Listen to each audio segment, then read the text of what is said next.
welcome to Life Abridged with your host, Eric Wallier.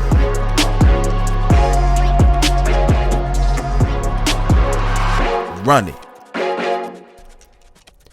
What's up, guys? Welcome back to Life Abridged with me.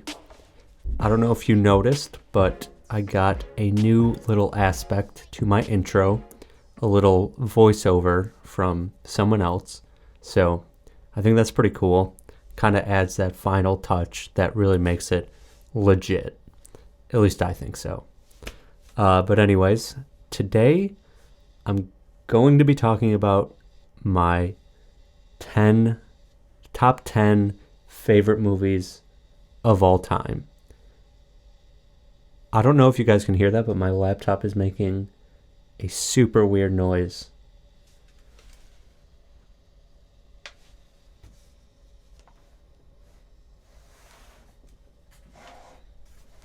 I'll just push it back there. Probably fine. You know, it's only like 7 years old, so it does weird things every once in a while, but it's gotten me this far. But anyways, like I said, I'm going to be talking about my top 10 favorite movies of all time. I got this idea from Rhett and Link's podcast from Good Mythical Morning. Their podcast is called Ear Biscuits. I was listening to their most recent episode where they do the same thing, and I thought, you know what, that'd be a good idea, because I like movies, and I think I have a pretty good top 10. I actually, right when I started the podcast, I decided I wanted to do it, so I stopped it and made my own list. And when I went back to listen to theirs, I realized we have some overlap, a good amount of it actually, which I don't think is super surprising. A lot of the movies I really like are pretty popular, and they are considered like some of the best movies of all time, at least a few of them. So there is some overlap, but there'll probably be some overlap with you guys too, I would think. But yeah, so let's just get into it. This list, it was kind of hard to make. The hardest part was actually kind of the order. I know my general top 10, but it's tough to list them like in chronological order from least favorite to most favorite. But I figured it out. And then I had a tougher time with like the very end of the list, like 10, 9, 8, because that's where a lot of movies could go. Like, out of all my honorable mentions, I could have put like any one of them there. They're all kind of equal, but I eventually decided on which ones I wanted to put on the list. And some of them aren't necessarily for reasons that they're like my all-time favorite movies, but it doesn't matter. We'll get into it. So, starting at number 10, I have Guardians of the Galaxy, which is a Marvel movie, if you don't know. And yeah, I would say it was between this or Infinity War for my favorite Marvel movie. But I knew I had to include at least one just because I've seen almost every one. Not all of them, but almost every one. And I like most of them. So I figured I had to throw one on here. And it was Guardians of the Galaxy for a few reasons. The main one is just because it's a very fun movie. It's like a humorous story. It's an adventurous story, which I love, which is a common theme throughout some of the movies I have on here. And obviously the soundtrack is amazing. One of the best soundtracks ever. It's just, I still listen to it every once in a while. It's perfect. I love that type of music, like that classic rock. You can't go wrong. And I also enjoyed the sequel to it, which isn't that important for putting on my top 10. But I did like the sequel, not as much as the first one though, which isn't surprising. I didn't really expect to. But yeah, Guardians of the Galaxy is number 10. I know a lot of people don't like Marvel movies, but that's not me. I enjoy them. I think they're really cool. especially Infinity War and then Endgame were just, I mean, they're crazy movies. I think there's like 15 in total, maybe more, leading up to Endgame. I mean, that's just really cool as a fact. I mean, how in-depth it got. I thought it was really well done. I mean, they're not done, but Endgame was something special. Guardians of the Galaxy, though, is my favorite. All right, moving on from that, number 9 is Zombieland. Now, this movie might be surprising, but again, it's just one of those fun, humorous, adventurous movies, which I really like. And it was definitely like interestingly shot. I love Jesse Eisenberg. Is that how you say his name? I think so. But for a while there, he was one of my favorite actors. I haven't seen him in anything in a while, so he's kind of fallen off. I actually haven't seen the sequel to Zombieland yet, even though it's on my top 10. I kind of just don't want to... I don't know. I don't think there's any chance it's as good as the first one. I haven't really heard any reviews about it or anything, so I don't know that. But, I mean, I will eventually watch it. It's just, I'm not rushing to do it. But anyway, yeah, it's number 9 for me. I really like how... I forgot to start my timer. I like how there's like that loner aspect to it. Jesse Eisenberg plays a character who is a loner, and then in the apocalypse is when he finally thrives, which I think is just kind of an interesting dynamic. I think everyone can kind of relate to that. Like, maybe you've gone through a bad point in your life, and I mean, this is kind of a weird thought, but you think like, I wonder if the apocalypse happens, how would I fare? And you know, I'm sure that's true. If it ever did happen, there would be some people who would thrive during it, which is kind of a nice thought. You know, even in the worst thing ever, there is a silver lining. And yeah, even though it's just kind of a goofy movie, I really love it. All right. And then after that, my number 8 is the movie Lady Bird. Lady Bird came out in 2018, I think, and it was nominated for Best Picture. It did not win. What won that year? Oh, The Shape of Water, which I've never seen. But I have seen Lady Bird, and it's one of my favorite movies of all time, obviously. It's a coming-of-age story, which might be my favorite genre of movie. I really love them. They're always endearing and bittersweet, which, I don't know, I just am kind of drawn to. And it's, Lady Bird was made by A24, which they describe themselves as an entertainment company. Whatever that means, I don't know. But they're behind a lot of really good movies that you may have seen, like Uncut Gems, Hereditary, if you like scary movies. They did Ex Machina, which is like a sci-fi movie. If you're into sci-fi and you haven't seen Ex Machina, I mean, that's got to be next on your list because it's a really well done sci-fi movie. They did The Lighthouse, Uncut Gems, which were both pretty popular this year. So a lot of really good movies. They do have some flops, though. One of those being The Lobster. I watched that not really knowing what it was going to be. I just heard some people talking about it, so I checked it out, and I absolutely hated it. I think it was supposed to be like a dark comedy, which I did not get at all. It just kind of freaked me out. It's a very uncomfortable movie. Would not recommend. But anyway, most of the stuff I've seen from them is really good. I usually try to catch a lot of the movies they put out, especially if the movies are great, gaining like good reviews from critics and stuff, because they're not really similar in any way. Besides, they're never like crazy action movies, or that's not the way to describe it. They all have like a certain feel to them, which if you've seen them, you probably kind of understand. I don't really know how to explain it, but I usually do enjoy it. So yeah, I loved Lady Bird. Really good coming of age movie. One of my favorites, I mean, I have a lot, but the other one I was thinking about putting in this slot is called Eighth Grade, which is also by A24 and directed by Bo Burnham, who is known as a comedian, but he's kind of pivoted a bit. He does a lot of different stuff. He's one of my favorite, probably my favorite stand-up comedians ever. I love all his stuff. And then I love this movie too. It's also a coming-of-age story about a girl in 8th grade, and it's incredible. I think I liked Lady Bird just a little bit better, but I would recommend both of them. They're both very high on my list.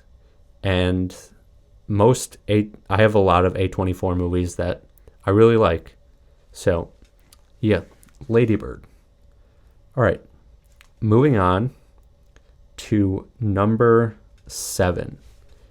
This was a tough one to decide because I had to pick from a group of movies, specifically Pixar movies, because I knew I wanted a Pixar movie on this list. I just didn't know which one because I have so many favorites. So I landed on Monsters, Inc. being my favorite. I mean, it's just barely, but I think it is. For no particular reason, really. I mean, I have very fond memories of watching it as a child. Maybe that's part of it. I love the world it's in. It's so unique, but with Pixar, I mean, they're so good at just pulling you straight into it super quickly, and you just get super engrossed in the world. And I think it's a really clever story, very heartfelt, like most Pixar movies. And I don't know. I love Mike and Sully. I mean, how can you not? The other ones I would pick, though, some of my all-time favorite Pixar movies, I would have to say I loved The Incredibles. I loved Ratatouille, WALL-E, Up, and I also really liked Inside Out. That's a more modern one. But, I mean, I like pretty much every movie they've ever made, except for maybe the Cars sequels, because I've actually never seen those, and maybe one or two others I haven't seen. But I even like The Good Dinosaur, which a lot of people didn't love. They didn't think it really felt Pixar-y, which I agree with. It wasn't their best, but I still did like it. Interesting fact about that movie, it came out, I think, at the end of 2015, and then the movie The Revenant with Leonardo DiCaprio came out a few months later. And I remember watching them back to back. I think I watched The Revenant first, and then like a week later, I watched The Good Dinosaur. And this might not sound real, but The Good Dinosaur is basically just an animated The Revenant. Really. I mean, if you don't believe me, go watch them back to back, and I mean, they're very similar. I think, to be honest, I have not seen either of them in like 5 years, so that thought may be wrong. But I remember thinking that, like, right after I finished The Good Dinosaur, I thought it was pretty funny. And accurate, too. Okay, moving on to number 6. Now, this movie, I mean, you've definitely have to have seen this. If you haven't, and you're my age, I don't know what you're doing. But number 6 is Napoleon Dynamite. Another coming-of-age movie. This one is very funny, but on top of that, I think it's very endearing, very real and heartfelt, and I just love the humor of it. I love this story. I love its aesthetic. I mean, it's such a great movie. I remember watching it. I was probably like maybe 10 when it came out. I think that's right around when I watched it. I don't remember exactly, but I remember me and my brother just loved that movie. I mean, how can you not? I feel like it shaped a lot of like the type of humor I'm into now, kind of like weird offbeat comedy, and it just holds such a special place in my heart. I absolutely love that movie. I haven't seen it in forever. I definitely need to rewatch it. But yeah, It's those coming of age movies that I just love. And with that movie too, the soundtrack is amazing. Every song is just a banger. I don't know if it's as good as Guardians of the Galaxy, but it's close. It's fun to listen to. It's fun to watch. Just such a great movie. I mean, I don't know how you could have never seen this movie, but if you haven't, definitely go check it out. It's worth watching. All right. Number 5. Number 5 is the movie American Beauty. This movie, I think it was popular when it came out. I don't know, it was a while ago. I don't actually know how long ago. But I only just recently watched it, and I absolutely loved it. It's hard to say why. I feel like a lot of people would watch this movie and, not really take to it that well. It's definitely different, but I mean, I just loved it. I'm not going to explain it if you've never seen it, but I think it just captures the problems with like modern American suburbia so well. I mean, better than any other movie I've seen. So like I think of it like there's people probably in like poorer countries than America, like really poor countries, that think of America and think like, wow, they must have it so great. Everything must be perfect because, they have money, they get to feed themselves. What could be the problem? What problems could they have? And I mean, yeah, that's a good thought. Like, we do have it great here, but we still manage to create these problems for ourselves that is not easily explained. But I think American Beauty does a good job of kind of explaining why we do this to ourselves, what we do to ourselves, and it's still a hopeful movie. It's not super depressing or anything. It's just a great kind of art house film that, if you're into that type of thing, is worth checking out if you haven't seen it. Very good. I would highly recommend it. All right. Number 4. Number 4 is Scott Pilgrim versus the World. This is a movie.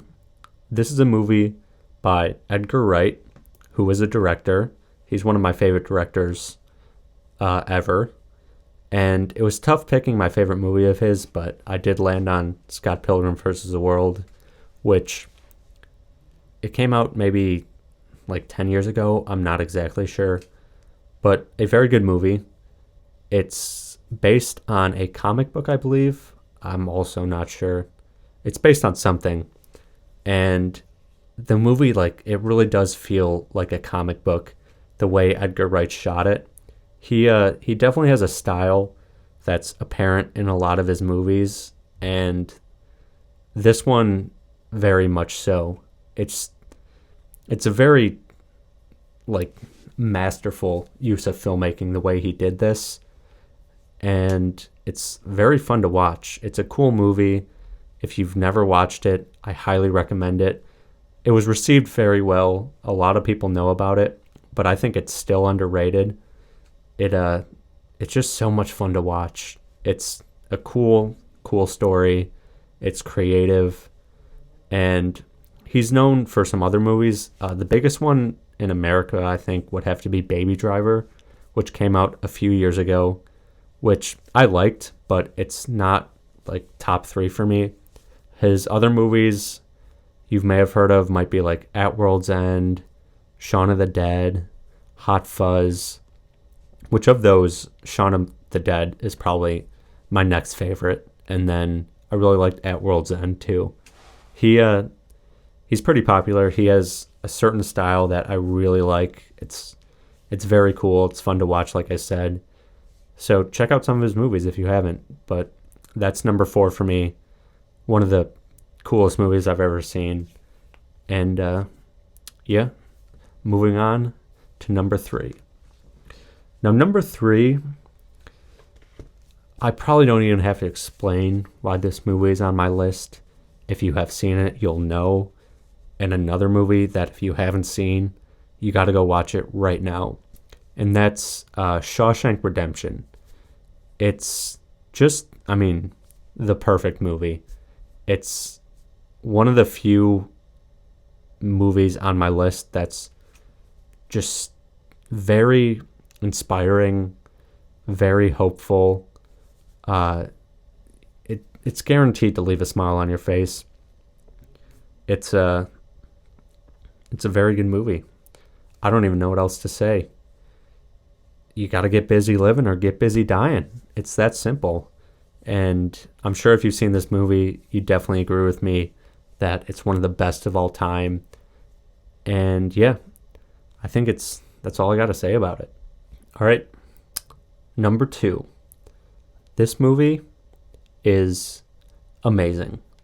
Number 2 for me is The Big Lebowski, which is directed by the Coen brothers, who are very popular. You've probably seen maybe a couple of their movies. They've done The Big Lebowski, No Country for Old Men, Fargo, Oh Brother, Where Art Thou? Oh Brother, Where Art Thou? And many more. They're very famous. They're beloved, and for good reason. My favorite movie of theirs is easily The Big Lebowski. It's funny, it's absurd, and its whole ethos is that nothing matters, which is similar to their other movie, No Country for Old Men, but that's a bit more serious. This one's more comedic, takes a more relaxed approach to it. And I just love that idea of everything in the movie. This is a spoiler, so you can just turn it off if you don't want to hear it. And if you haven't seen this movie, go watch it now. Definitely don't let me spoil it for you. But I just love how everything in it is pretty much meaningless. It's just a bunch of random events happening for no good reason, which is similar to a lot of my favorite books of all time, that being Hitchhiker's Guide to the Galaxy. The whole series is all just absurdity, just random stuff happening to this poor guy throughout the whole series. And then a lot of Kurt Vonnegut stuff, which is Cat's Cradle or Slaughterhouse-Five. All these have kind of the same feel to me. They're just, I don't know, I just find so much meaning in them, in these meaningless plots for some reason. I don't know how they do it, but it's an art, because in this meaninglessness, there really is a lot of meaning. And I take a lot from the movie The Big Lebowski. I love it. I love how cool Jeff Bridges is. It's funny, it's quirky, and it's one of my favorite movies of all time. I only watched it a year ago for the first time, and I absolutely fell in love with it. It's got a great soundtrack, like a lot of these other movies, and yeah, it's a classic for good reason. So that is my number 2. And finally, my number 1 favorite movie of all time is Pirates of the Caribbean. The first one, specifically the first one. It's definitely not the best movie on this list, but I can pretty easily say it's my favorite. When people ask me my favorite movie, I say Pirates of the Caribbean, the first one. It's just so much fun. It just gives me the greatest of feelings watching it. It's humorous, adventurous, like some of the other movies I mentioned, which is my favorite. The second and third one, I liked. I didn't like it as much as the first one, but then the fourth one is fine. I liked it pretty much the same as the second and the third one. And then the fifth one, I don't even remember. I mean, it just kind of sucked.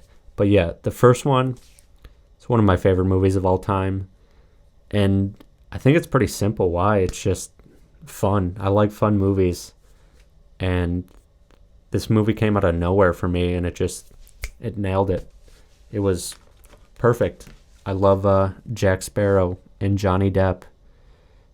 Johnny Depp just does such a good job playing Jack Sparrow. He's such a lovable character.